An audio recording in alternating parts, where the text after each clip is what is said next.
Okay, let's start it again. I feel very frustrated because I thought I finished all the both two sections, and turns out it wasn't recording earlier. So I have to start from here. I actually did 2 hours, and it only recorded the first 30 minutes. I think we were here. We found the 4 zeros, right? The 4 zeros are 1 plus I, 1 minus I, negative half, and negative 3. So let's see the example 3. Construct a fourth-degree polynomial with only real coefficients. Half and 1 plus 2i are two of the zeros. Y-intercept is negative 30. Leading coefficient is 2.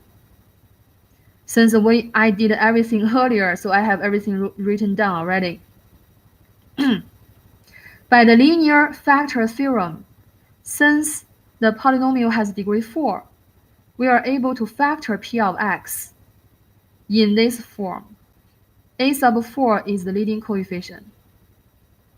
Multiplied by x minus c1, x minus c2, x minus c3, x minus c4. c1, c2, c3, c4 are the 4 zeros. We are given 2 zeros already. Actually, we are given the leading coefficient 2 also. So we're going to plug in 2 here. And the first zero is a half. Second zero is 1 plus 2i. Do you remember we have a theorem conjugates roots theorem? If 1 plus 2i is a 0, 1 minus 2i is also a 0. We have one more 0, which is unknown. How do we find the unknown 0? We have a information here, given information. The y-intercept of the function is negative 30.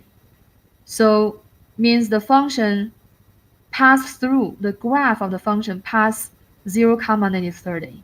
In other words, if we plug in x equals 0, the corresponding y is going to be negative 30, okay? So we're going to plug in x equals 0, plug in y equals negative 30, 0 minus half, negative half, 0 minus 1 plus 2i, negative 1 plus 2i, 0 minus 1 minus 2i, negative 1 minus 2i, and this is a negative c4. So we have a negative 30 on the left, 2 times negative half, negative 1. Negative, negative gives us a positive, so we have a 1 plus 2i, 1 minus 2i here, and a negative c4. If I multiply both sides by negative 1, I can get rid of the negative sign here and the negative sign here. So I have 30 equals 5. So I have 30 equals 1 times 1 plus 2i times 1 minus 2i. Apply this formula, you get a 5 and times negative c4. You can solve this equation for the unknown c4. c4 is negative 6. You plug in c4 equals negative 6.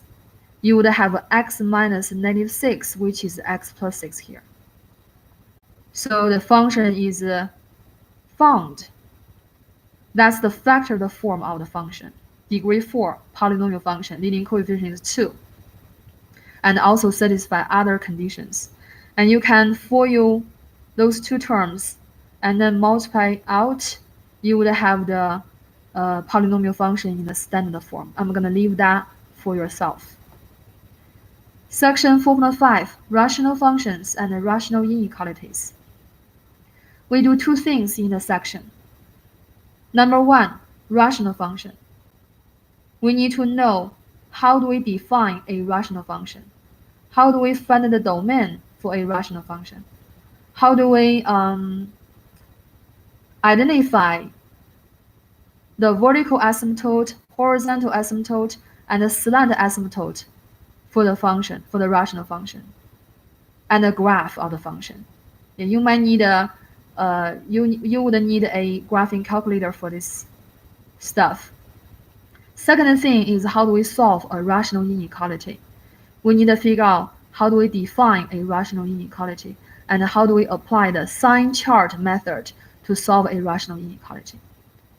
Okay, so for rational function, how do we define a rational function? If the function can be written in the form of the quotient of two polynomials, the denominator polynomial cannot be 0, then we say the function a rational function. Okay?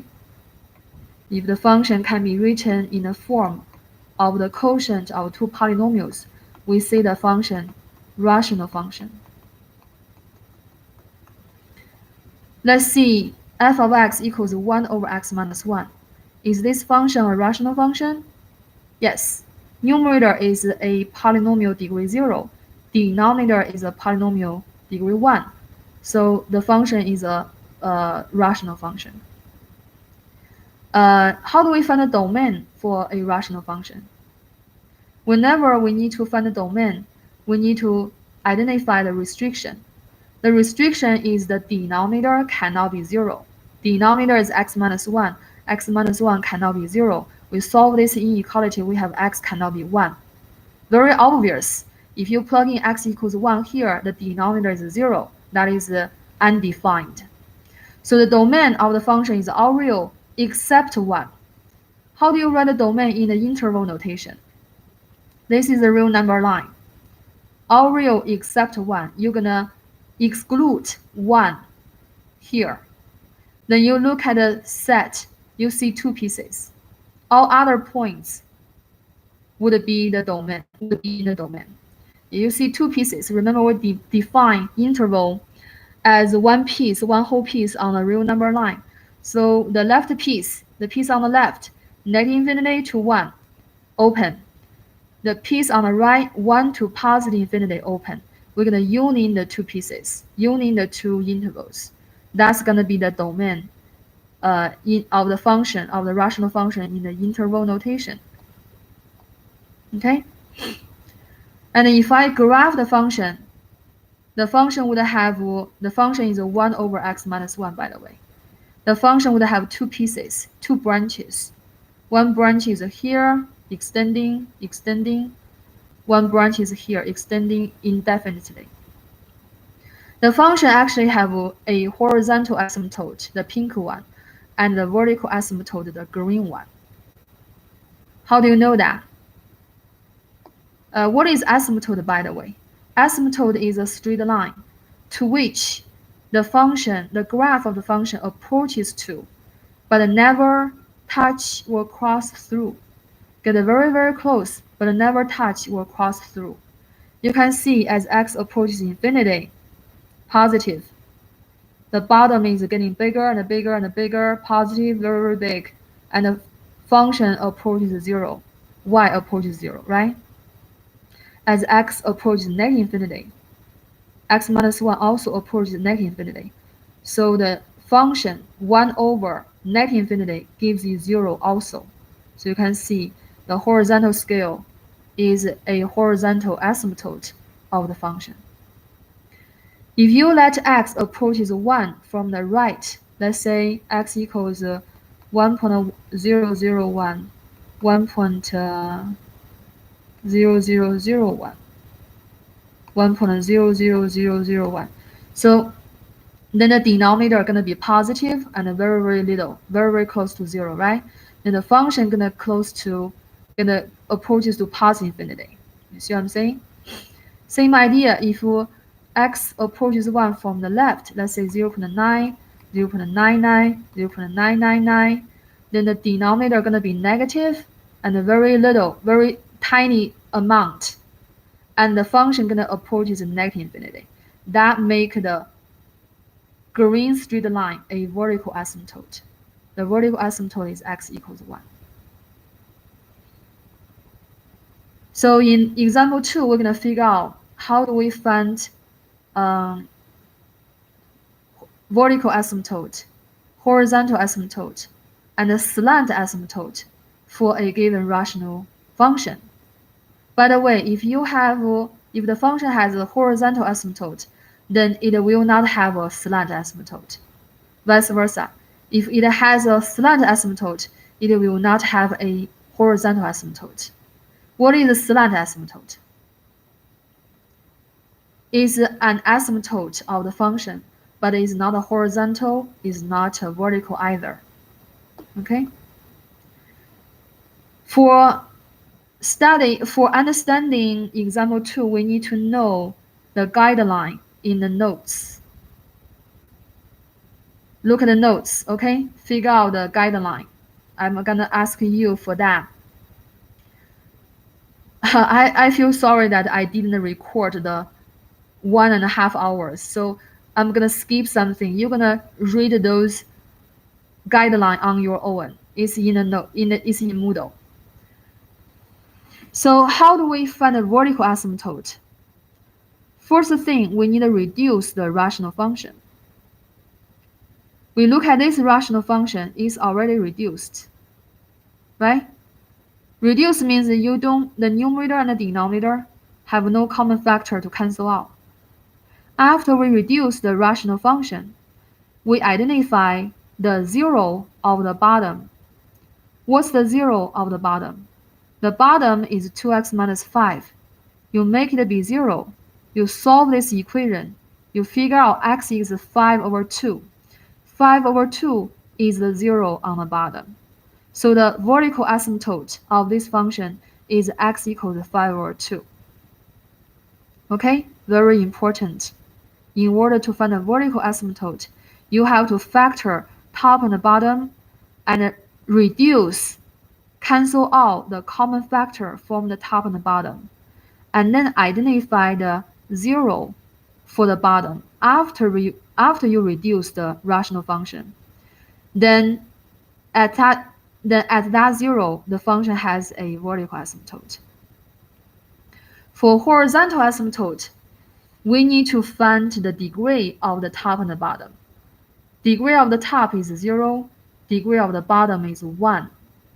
If you read the guideline, you know if the degree of the top less than the degree of the bottom, y equals 0 gonna be the horizontal asymptote. By the way, y equals 0 is the x-axis. Again, if the function has a horizontal asymptote, it will not have a slant asymptote. Example 2. Number 2. This is a rational function. Apply the definition to check, to determine that. And we could rewrite the bottom as a negative x squared plus x. And if we factor the numerator, we would have x plus 1 times x minus 1. You factor the numerator by using this formula. And you factor the denominator by factoring out negative x. Inside the parentheses, you have x minus 1, by the way. And we are trying to identify vertical asymptote. The steps are, firstly, factor top and bottom. Secondly, cancel out the common factor. So the pink part is gone. If you reduce this rational function, the pink part, this part, goes away. After you get rid of that part, and then you look at the bottom to find the 0. The 0 of the bottom happen to be number 0. So the vertical asymptote is x equals 0. Then what happened to x equals 1? Obviously, x equals 1 is not in the domain, right? What happened is the function gonna have a hole at x equals 1. It's like this is the graph of the function. It has a hole here at x equals 1. Okay? Very important. You factor the top, you factor the bottom, you cancel out the common factor. And then you look at the bottom. You find the vertical asymptote. The part you canceled out, the function has a hole there. Let's see the horizontal asymptote. Degree of the numerator is 2. Degree of the denominator is 2. If the top and the bottom have the same degree, then the function gonna have a horizontal asymptote.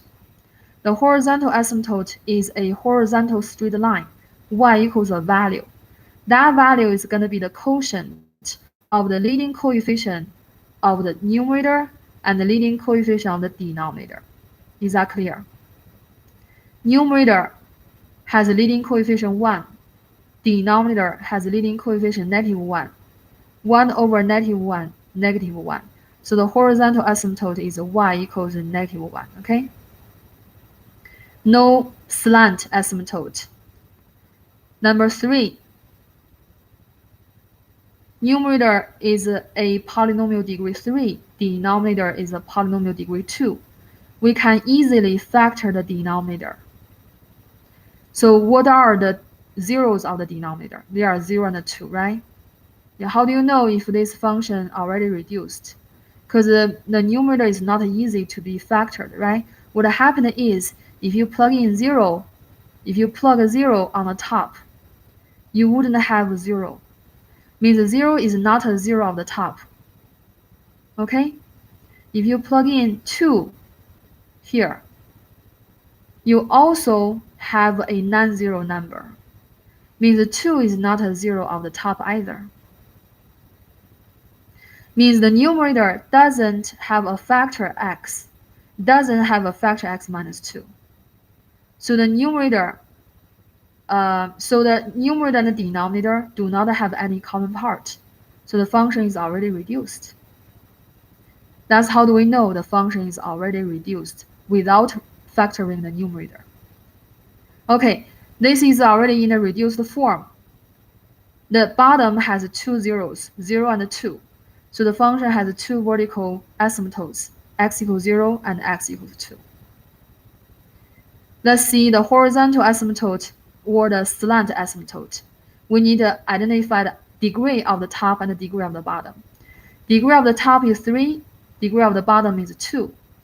If the degree of the top happens to be 1 more than the degree of the bottom, then the function has a slant asymptote. If the degree of the top happens to be 1 more than the degree of the bottom, then the function has a slant asymptote. Then it doesn't have a horizontal asymptote. How do we find the slant asymptote? We use the numerator divided by the denominator. The quotient for the long division, I'm going to leave that part for yourself to figure out, okay? We divide the numerator 2x cubed plus 5x squared plus 0x minus 1 by the denominator x squared minus 2x plus 0. We get a quotient. Quotient is 2x plus 9. And y equals 2x plus 9. That's going to be the slant asymptote. Let me explain. Do you guys remember the long division algorithm? If we have dividend over divisor, which is f of x in this case, then that would be equal to quotient plus remainder over divisor. Remainder always have a degree less than the divisor. So as x approaches a positive infinity or negative infinity, this part always approaches 0. So the function approaches a straight line because it's linear, 2x plus 9. That makes y equals 2x plus 9, which is a slant straight line, a slant asymptote. Okay. Second thing, we need to see how do we solve a rational inequality by applying sign chart method. How do we know if an inequality a rational inequality? Do you guys remember what is a rational expression? Rational expression is a quotient of two polynomials, okay? And this inequality is a rational inequality because it has a rational expression here.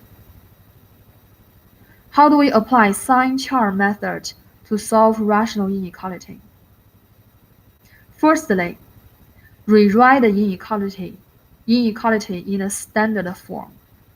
What is a standard form? What is the standard form of a rational inequality? In the standard form of a rational inequality, right-hand side needs to be 0. Left-hand side needs to be a rational expression. So in order to do that, we move 2 over. So we have a 0 on the right, -2 on the left. We make them have the same denominator. When we write 2 as 2 over 1, and then we multiply both top and the bottom by x plus 3, they would have the same denominator, right? And you keep the denominator, solve the top. You simplify, you would have a -x minus 8 over x plus 3 less than 0. But I notice numerator has two terms, both are negative. Then I decide to multiply both sides by -1. Remember, if you multiply both sides of an inequality by -1, you have to flip the inequality symbol. Right hand side is still 0, left hand side becomes x plus 8 over x plus 3. So finally, we have the standard form of the given rational inequality. Right hand side is 0, left hand side is p of x. We let it be p of x. Is a polynomial. It is rational, actually. Actually, r of x is better. Rational function. Testing plug in -5. We have a positive on the top, negative on the bottom. A positive number divided by a negative number, we have a negative. So the rational function is a negative over in those two intervals. That's going to be the solution set of the inequality, the rational inequality. Okay? You're going to repeat these examples to figure out the sign chart method.